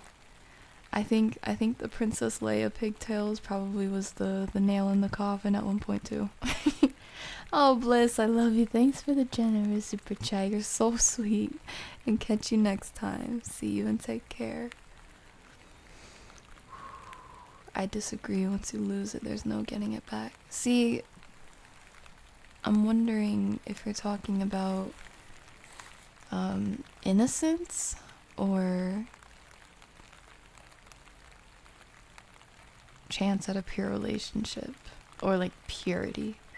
I'm confused, because sure, innocence completely, once you lose it, you can't get it back. I mean, that's the part of being innocent. That's one of the biggest reasons why we feel the way we do about children and protecting them, even if we don't know them personally. Children are innocent. They're meant to be that way, and it's our job. It is our job to protect that if we can, for as long as we can, for as long as it's reasonable. And so innocence, yeah, once you lose it, you can't get that back. Maybe for some people, they still have a degree of innocence, but if we're talking complete innocence, yeah, once you lose it, you can't get it back. But purity, your chance at purity in a relationship is not destroyed by bad things happening in the past. Purity is a lot more than just innocence. In fact, yeah, it's a lot more than just innocence. I was about to say they're almost unrelated. Like, you can have one without the other, but purity is a lot more than just innocence. That's how I understand it, at least. Random said, I believe purity is not about being a virgin, it's about knowing the dark things in life that are considered adult, but still making an active choice to be wholesome as an adult. Yeah, I like that. I like the way you put that. Yes, 5 chapters. Okay, nice. Oof. Oh, my stomach.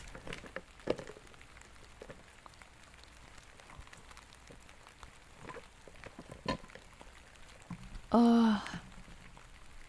Sorry. What would you say is your best advice in combating lust and self-hatred and emotional numbness? That is a lot. Oh.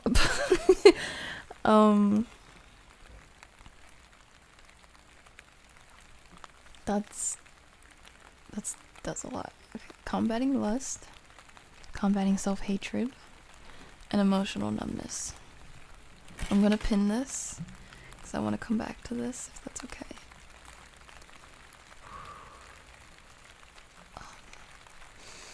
Squish. Oh, thank you.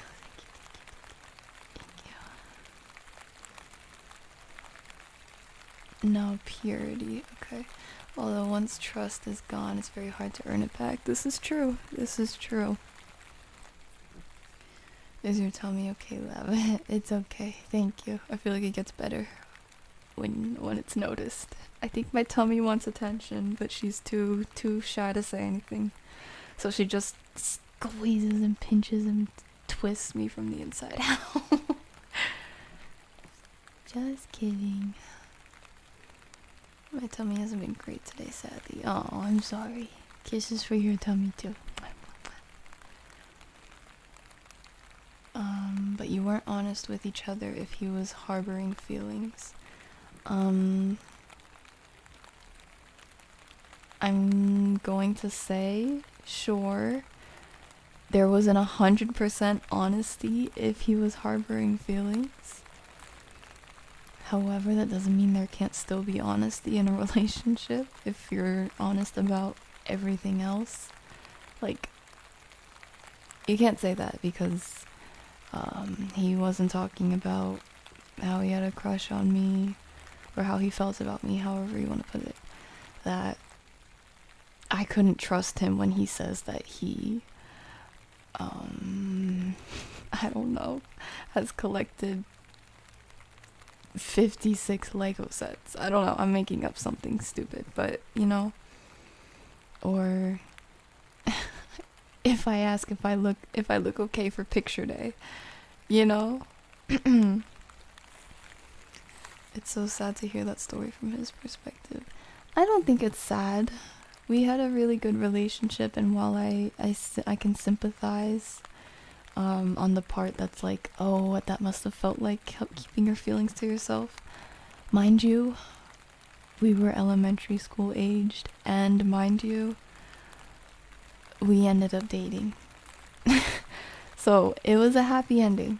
And I will say, I ended up moving away, and we dated for, I don't remember how long, but we dated for a period after that too.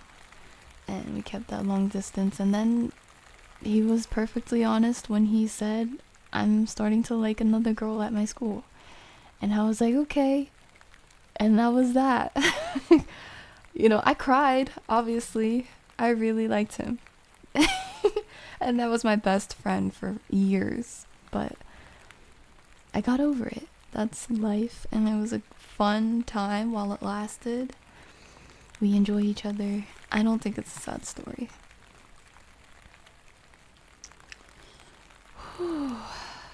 Oh, we're talking about heavy topics today. Hi, Dispatch. How's it going?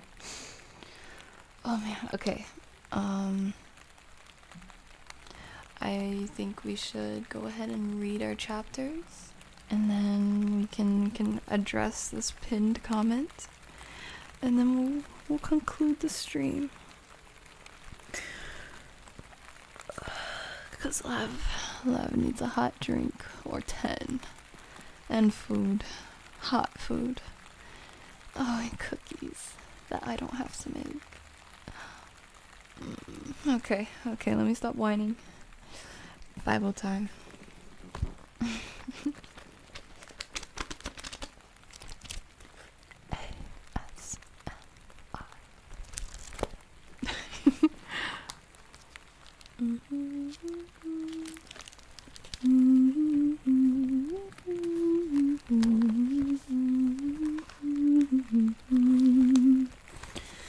Alright. Let me move this.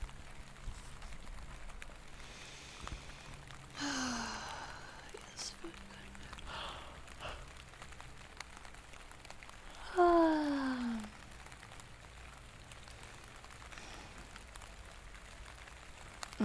boba. Okay. Bible, not boba. Okay. Feel free to bow your heads, close your eyes. Just be mindful. We're going to pray and then read. Dear Lord, thank you for bringing us together, this beautiful community, to share in each other's wonderful company. Thank you for the community you have blessed me with and blessed each other with, and all the beautiful souls gathered here for this stream today. I ask that you bless my ability to read your word, and that we may all gather a sense of peace, even wisdom, and benefit from reading or listening to your word. And we thank you for its availability to us. We thank you for giving us an open heart and open mind, and also for all the good conversation that we've had thus far. I love my cookies, and I know you do too. Thank you, Jesus. Please bless everyone that is listening. And please also bless Ryan, who is going through specific struggles with numbness and combating conflicting emotions and lust and even self-hatred, Lord, and anyone else that may be feeling similar things. I know you have designed each of us in your perfect image, and you also designed us knowing that you would be here for us whenever we need you. Whenever we should call upon you, you are there for us. I thank you for that, and thank you for not leaving us on our own, and that you supply us with wisdom and guidance in your word and your help, and even your spiritual angels, your warriors that fight battles unseen for us too. Thank you for covering us in your blood, Jesus, and we thank you for your sacrifice. We thank you for your peace, and doing all the things that we can't and all the things that we couldn't, and paving the path for us, Lord. Thank you for looking out for us, and in Jesus' mighty name we pray. Amen. Alright. We are on Matthew chapter 6. Good night, reader. Take care. Take care. Do good to please God. Take heed that you do not do your charitable deeds before men, to be seen by them. Otherwise you have no reward from your Father in heaven. Therefore, when you do a charitable deed, do not sound a trumpet before you as the hypocrites do, in the synagogues and in the streets, that they may have glory from men. Assuredly, I say to you, they have their reward.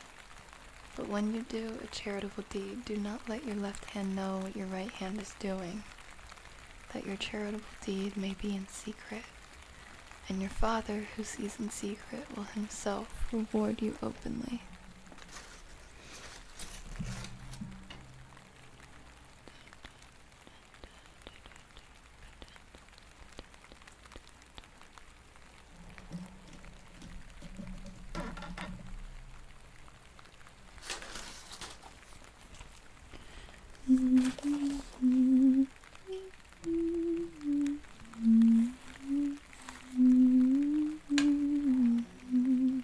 Sorry, my phone came alive from dead, but uh-oh, the app's not working. Whatever. Well, I guess we won't have any more tracking for the rest of the stream. It's fine. We've gone this far. It's okay. Anyway, I just got a notification, but I will check it after we finish this chapter.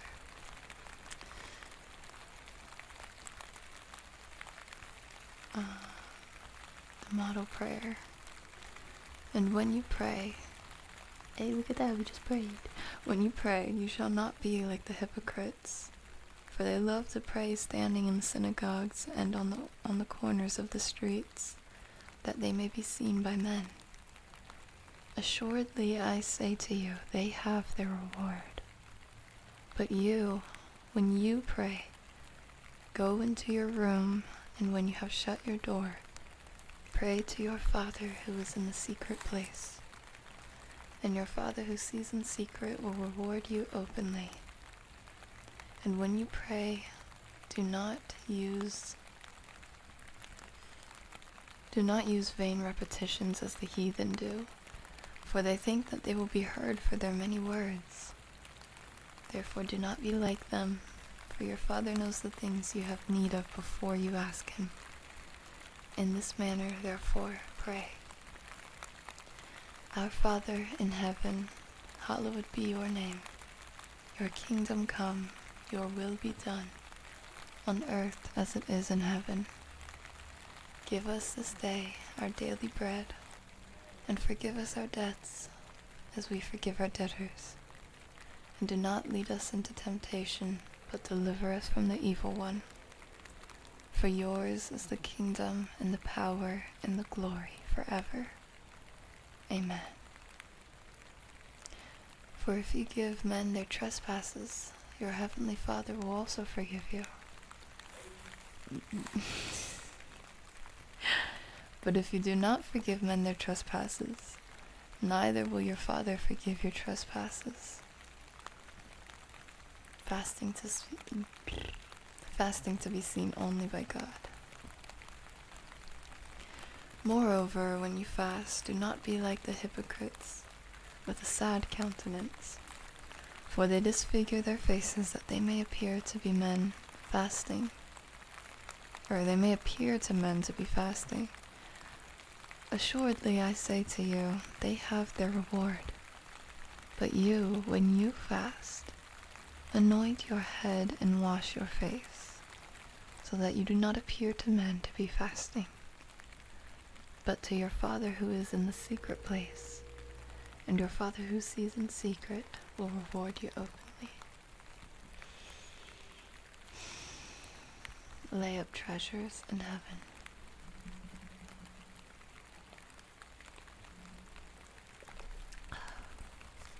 Do not lay for yourselves treasures on earth. Do not lay up for yourselves treasures on earth, where moth and rust destroy and where thieves break in and steal. But lay up for yourselves treasures in heaven, where neither moth nor rust destroys, and where thieves do not break in and steal. For where your treasure is, there your heart will be also. The lamp of the body. The lamp of the body is the eye. If therefore your eye is good, your whole body will be full of light. But if your eye is bad, your whole body will be full of darkness. If therefore the light that is in you is darkness, how great is that darkness? You cannot serve God and riches. No one can serve two masters, for either he will hate the one and love the other, or else he will be loyal to the one and despise the other. You cannot serve God and mammon. I like this one. Do not worry. Therefore I say to you, do not worry about your life, what you will eat or what you will drink, nor about your body, what you will put on. Is not life more than food and the body more than clothing? Look at the birds of the air, for they neither sow nor reap nor gather into barns, yet your heavenly Father feeds them. Are you not of more value than they? Which of you by worrying can add 1 cubit to his stature? So why do you worry about clothing? Consider the lilies of the field, how they grow. They neither toil nor spin, and yet I say to you that even Solomon in all his glory was not arrayed like one of these. Now if God so clothes the grass of the field, which today is and tomorrow is thrown in the oven, will he not much more clothe you, O you of little faith? Therefore do not worry, saying, what shall we eat, or what shall we drink, or what shall we wear? For after all these things the Gentiles seek. For your heavenly Father knows that you need all these things. But seek first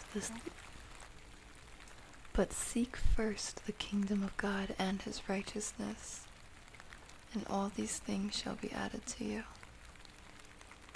Therefore do not worry about tomorrow, for tomorrow will worry about its own things. Sufficient for the day is its own trouble.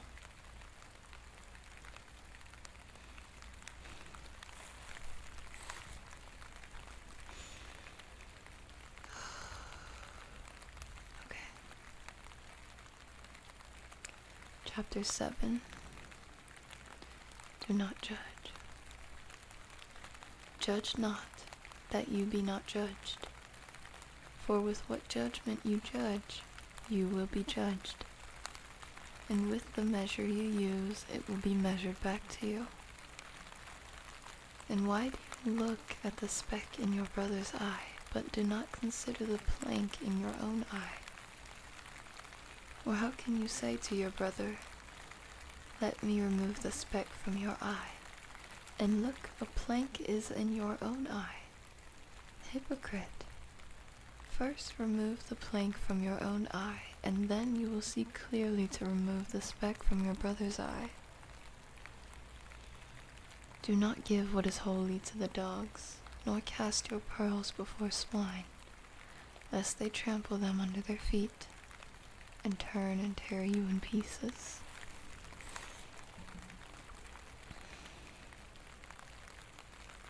Keep asking, seeking, knocking.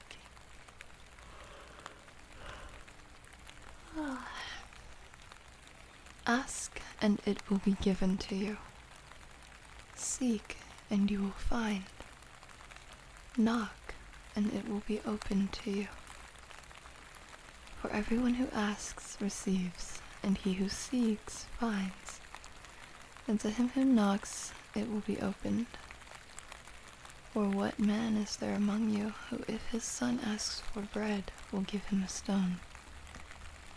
Or if he asks for a fish, will he give him a serpent? If you then, being evil, know how to give good gifts to your children, how much more will your Father who is in heaven give good things to those who ask him? Therefore, whatever you want men to do to you, do also to them. For this is the law and the prophets.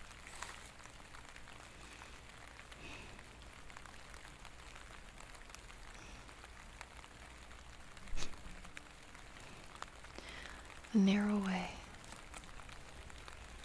Enter by the narrow gate, for the wide is the gate and broad is the way that leads to destruction.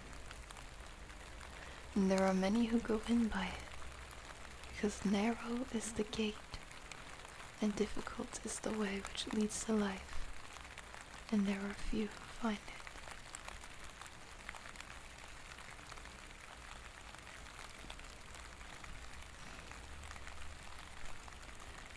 You will know them by their fruits. Beware of false prophets who come to you in sheep's clothing, but inwardly they are ravenous wolves. You will know them by their fruits. Do men gather grapes from thorn bushes, or figs from thistles? Even so, every good tree bears good fruit, but a bad tree bears bad fruit.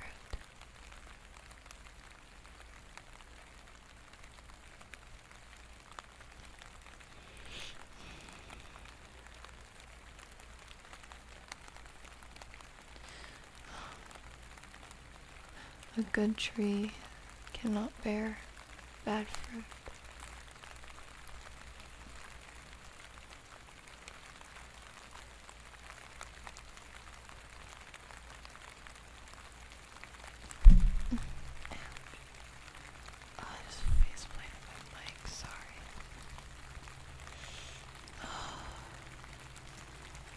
Every tree that does not bear good fruit is cut down and thrown into the fire.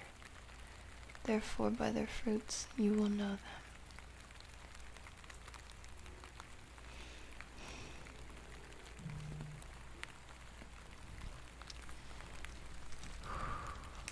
I never knew you. Not everyone who says to me, Lord, Lord, shall enter the kingdom of heaven, but he who does the will of my Father in heaven.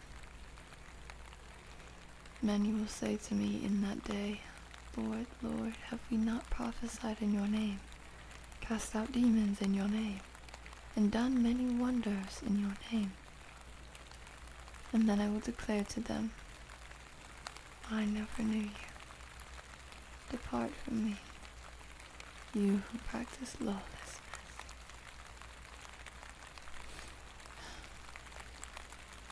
Build on the rock.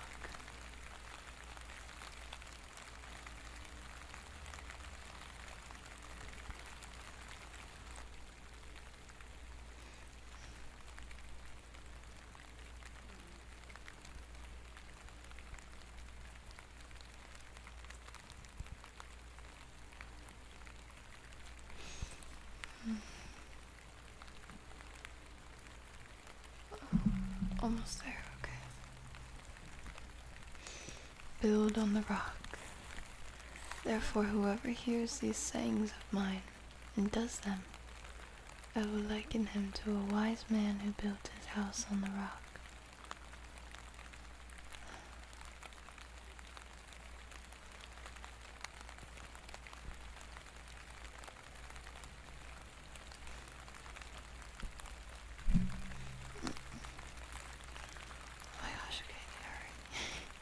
Before I do it a third time.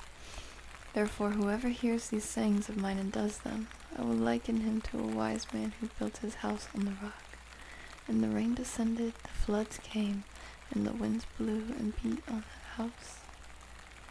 And it did not fail. It did not fall.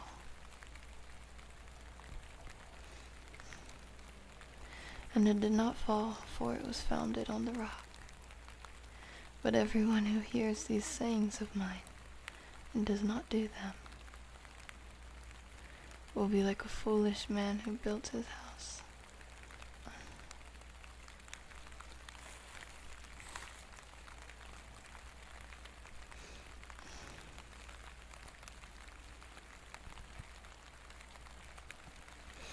But everyone who hears these sayings of mine and does not do them will be like a foolish man who built his house on the sand.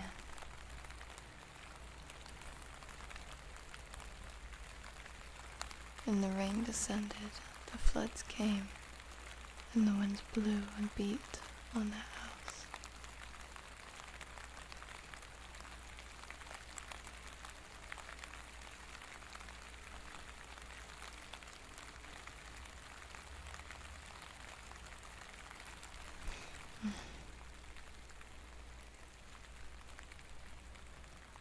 The wind blew and beat on that house, and it fell, and great was its fall. And so it was when Jesus had proceeded. And so it was when Jesus had ended these sayings that the people were astonished at his teaching, for he taught them as one having authority.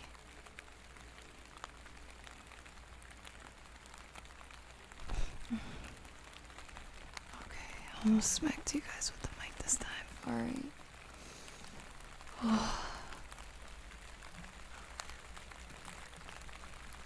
Oh, I'm glad that you guys are having it back and forth in the comments.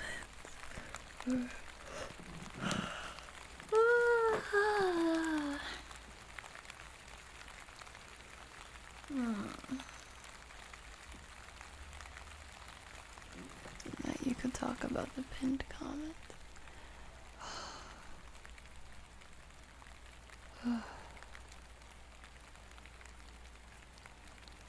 Guys, I'm so cooked. Can you guys please tell me to rest?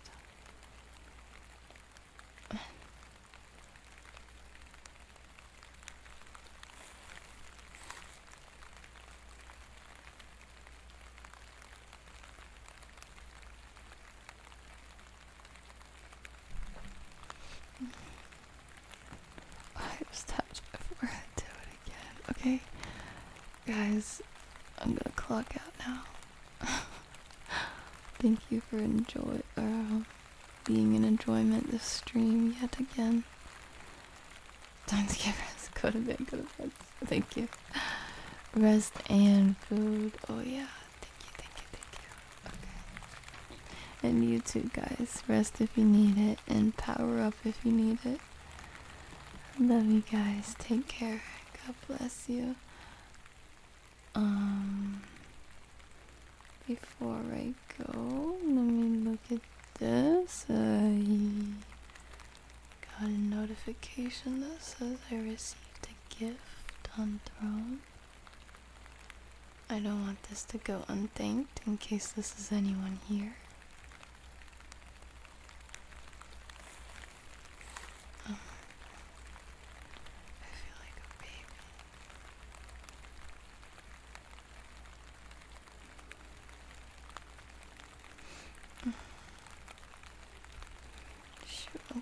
Buttons with my eyes closed. Oh my goodness, who did this? Oh my gosh. Who did this? Who did this? Who did this? It's not letting me see right now. Come on. It's not letting me see right now, but thank you to who was generous enough to gift an Uber Eats gift card. I'm so excited. Thank you. Oh, Frost! Frost, that's so kind. Thank you. Oh man, I could cry. I'm gonna try not to, because I don't want to have to get up and grab tissue. Thank you. Thank you. Thanks to you, I don't have to get up to get a drink or food?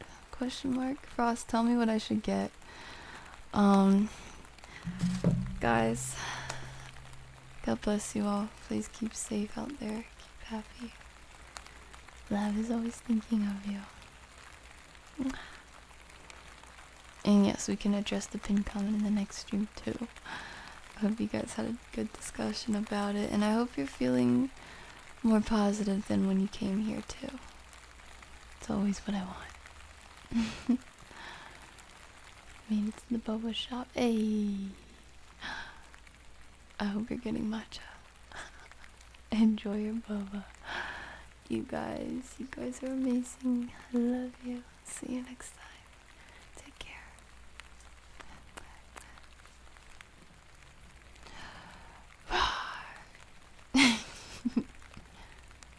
I'm glad to hear you're feeling more positive. That's what we like to see.